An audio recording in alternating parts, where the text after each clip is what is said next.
Hello everyone, welcome back to another mini blog. তো কালকে ছিল বিশ্বকর্মা পুজো। আর বিশ্বকর্মা পুজোর দিন আমরা সবাই মিলে গেছিলাম একটু শপিং করতে কাঁচরাপাড়াতে। এই যে আমি, আমার বোনু আর আমার মা আর মাসি, আমরা চারজন মিলে গেছিলাম। মামাইকে নিয়ে যাইনি, কেননা এই রোদ গরমে ওর ভীষণ শরীরটা খারাপ করে আর ও একদম ট্রেনে বাসে জার্নি করতে পারে না।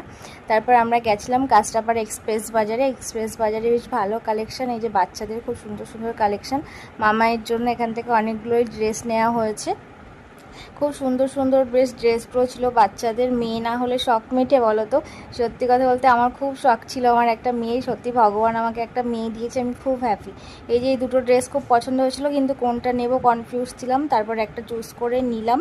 তারপর এইদিকে একটু মেন্স কালেকশানের দিকে চলে এসেছিলাম। সত্যি কথা বলতে বয়েজদের খুব সুন্দর সুন্দর ড্রেস, তোমরা যারা শপিং করতে চাও অবশ্যই কিন্তু চলে যাও। খুব সুন্দর সুন্দর বয়েজ কালেকশান ছিল। তারপর এদিকে ভাইয়ের জন্যে টি শার্ট আর